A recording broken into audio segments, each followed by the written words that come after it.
Welcome guys, आपका फिर स्वागत है एक लेटेस्ट क्लास के साथ। और आज की क्लास में हम यहाँ पर जो डिस्कस करेंगे वो यहाँ पर एग्रीकल्चर के कुछ बेसिक क्वेश्चंस को यहाँ पर कवर करेंगे, जो आपकी आईसीआर की जो अभी एग्ज़ाम होने वाले हैं या फिर जो जेट की एग्ज़ाम है उसके लिए काफ़ी इंपॉर्टेंट है। इसके साथ साथ एग्रीकल्चर फील्ड की कोई सी भी जो एग्ज़ाम है उन सभी में ये काफ़ी इंपॉर्टेंट रोल निभाने वाले हैं। ठीक है, तो आज यहाँ पर थोड़ा सा बेसिक पढ़ेंगे, कल यहाँ पर मीडियम पढ़ेंगे और परसों हार्ड पढ़ेंगे। मतलब इस सीरीज़ में आपके हर तरीके के क्वेश्चंस आपको यहाँ पर देखने को मिल जाएंगे।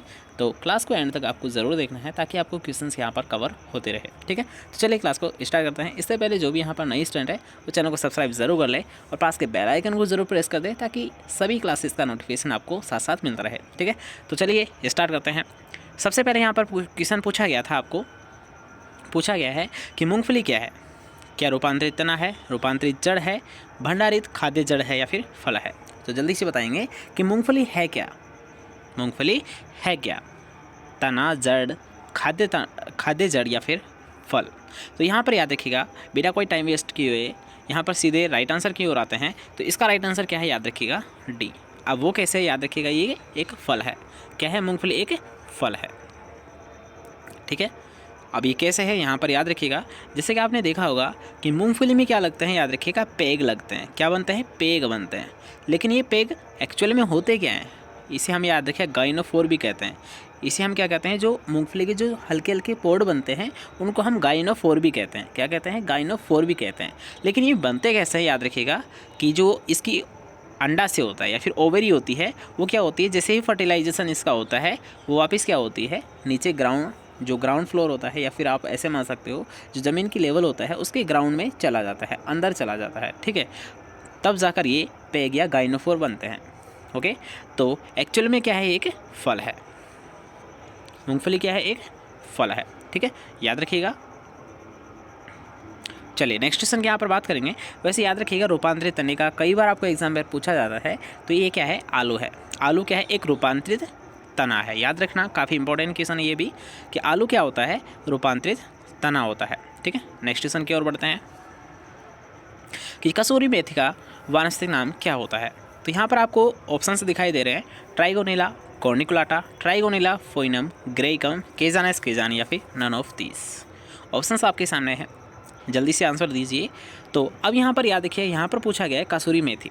ठीक है, तो एक तो नॉर्मल मेथी होती है, सामान्य मेथी जिसे हम बोल देते हैं, एक होती है कसूरी मेथी। ठीक है, तो यहाँ पर याद रखिएगा कसूरी मेथी की अगर बात करेंगे तो ये जो फर्स्ट वाला आपको ऑप्शन दिखाई दे रहा है ये तो क्या है? कसूरी मेथी है। ट्राइगोनेला जो कॉर्निकुलाटा है ये क्या है? एक कसूरी मेथी है। और कसूरी मेथी तो आपको पता है ताउसर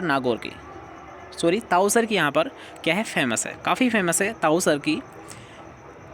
कौन सी? कसूरी मेथी। ठीक है, याद रखिएगा, काफ़ी फेमस क्वेश्चन है। और जो नॉर्मल जो मेथी होती है उसका बॉटनिकल नेम क्या होता है? बताइए। नॉर्मल मेथी होती है उसका नाम क्या होता है? वो होता है, याद रखिए, ट्राइगोनेला फोइनम ग्रेकम। इसके अलावा अगर हम बात करेंगे जैसे कि केजानस केजान किसका होता है? तो ये होता है, याद रखिए, जिसे हम बोलते हैं रेड ग्राम, जिसे हम बोलते हैं पीजन पी, जिसे हम बोलते हैं अरहर या फिर जिसे हम बोल देते हैं तुअर। ओके, तो ये क्या होती है? याद रखिएगा, केजानस केजान किसका होता है? अरहर का नाम होता है। ठीक है, चलिए नेक्स्ट क्वेश्चन की ओर बढ़ते हैं कि सूरजमुखी व कुसुम का कुल कौन सा होता है। तो ऑप्शंस आपके सामने हैं, सोलेनेसी, एस्ट्रेसी, मालवेसी या फिर एपीएसी। तो यहाँ पर याद रखिएगा, अगर हम बात करेंगे सूरजमुखी और कुसुम तो इन दोनों का फैमिली कौन सी होती है? चलिए बताइए।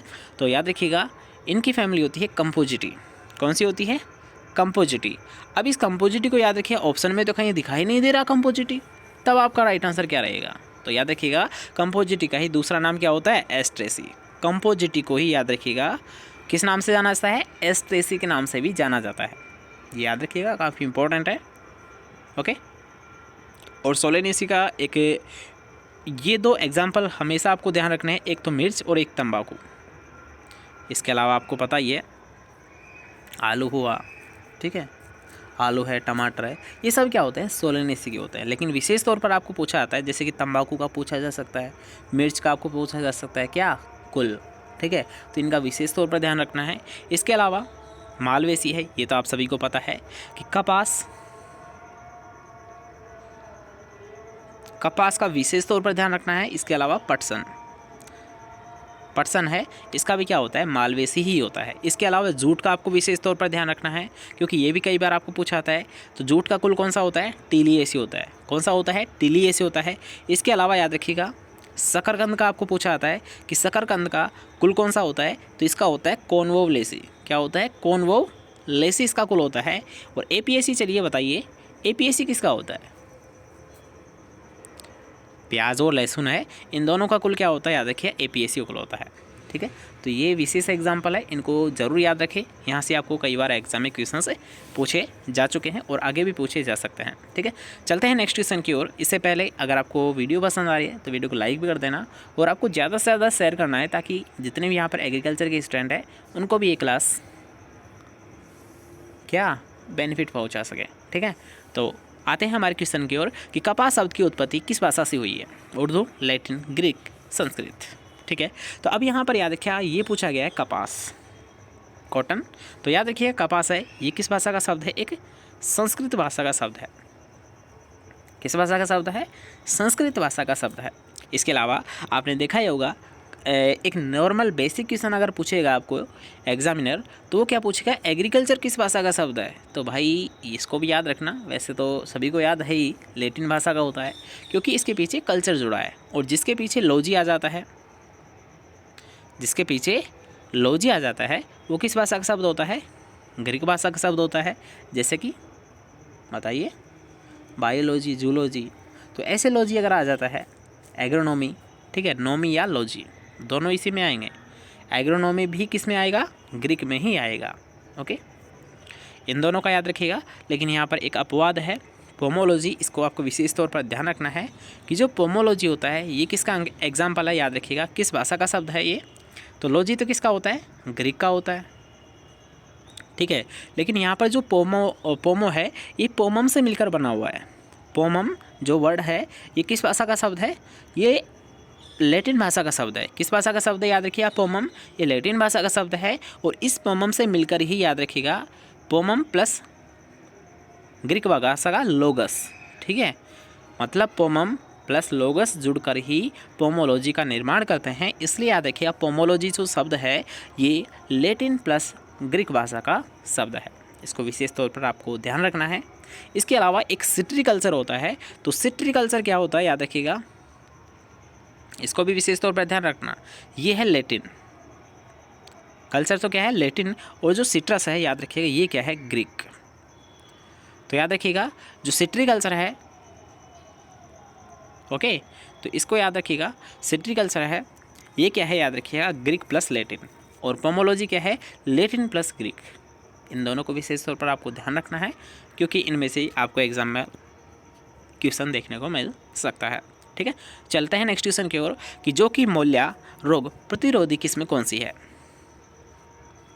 मतलब नेमेटोड जो रेजिस्टेंस वेराइटी है वो कौन सी है। ऑप्शंस आपके सामने है, डोलमा, राजकिरण, रत्ना, ज्योति। तो याद रखिएगा अगर आपको पूछा था नेमेटोड, नेमेटोड मतलब सूत्रकृमि, तो हाँ याद रखिएगा जो मोल्ला रोग है सबसे पहले तो नेमेटोड से होता है। किससे होता है ये, नेमेटोड से होता है। ओके, ये तो आपको पता ही है। तो अब यहाँ पर आपको बताना है कि इसकी रेजिस्टेंस वेराइटी कौन सी है। तो याद रखिए वो होती है राजकिरण। जो राजकिरण है याद रखिएगा ये क्या है, एक नेमेटोड रेजिस्टेंस वेराइटी है। किसकी, जो की। इसके साथ साथ एक और क्वेश्चन याद करते चलना कि अगर आपको पूछा था जो कि छिलका रहित वेराइटी, हुस्कलेस वेराइटी कौन सी है, छिलका रहित वेराइटी मतलब ऐसी कौन सी वेराइटी है जिस पर छिलका नहीं पाया जाता है, तब आपको क्या बताना है, याद रखिए डोलमा। काफ़ी इंपॉर्टेंट क्वेश्चन है ये भी कि छिलका रहित वेराइटी कौन सी है, जो कि छिलका रहित वेराइटी कौन सी है, तो वो कौन सी होती है, याद रखिएगा डोलमा होती है। इसको भी आपको विशेष तौर पर ध्यान रखना है। नेक्स्ट क्वेश्चन की ओर आएंगे जिसमें आपको पूछा गया है कि चावल की उत्परिवर्तित किस्म कौन सी है। उत्परिवर्तित का मतलब होता है म्यूटेशन। म्यूटेशन का मतलब होता है किसी प्रकार का उसमें क्या होता है, अचानक परिवर्तन आ जाता है। ऐसी वैरायटी कौन सी है, ठीक है, उसी को यहाँ पर आपको बताना है। जैसे कि जया है, नोरिन 10 है, जलमग्न है या फिर जगन्नाथ है। तो जल्दी से बताएंगे कि चावल की म्यूटेशन या फिर उत्परिवर्तित जो वैरायटी है वो कौन सी होती है। तो यहाँ पर याद रखिए अगर आपको पूछा जाता है म्यूटेशन, तो म्यूटेशन की डेफिनेशन तो आपको आसानी से याद हो गई, किसी किस्म में अचानक आए हुए परिवर्तन ही क्या कहलाते हैं? उत्परिवर्तन कहलाते हैं। ठीक है, ये इसकी डेफिनेशन है। और अगर आपको यहाँ पर बात की जाए इसका राइट आंसर क्या होगा, तो इसका राइट आंसर याद रखिएगा जगन्नाथ। इसके साथ साथ याद रखिएगा 2 या 3 यहाँ पर याद रखिएगा, जगन्नाथ है, सतारी है, ठीक है, एक प्रभावती है। तो ये सभी क्या है याद रखिएगा म्यूटेशन या फिर उत्परिवर्तित वेराइटीज़ है। इसके अलावा जया है, जिसे मिरेकल राइस के नाम से भी जाना जाता है। जया है, इसे मिरेकल राइस के नाम से भी जाना जाता है।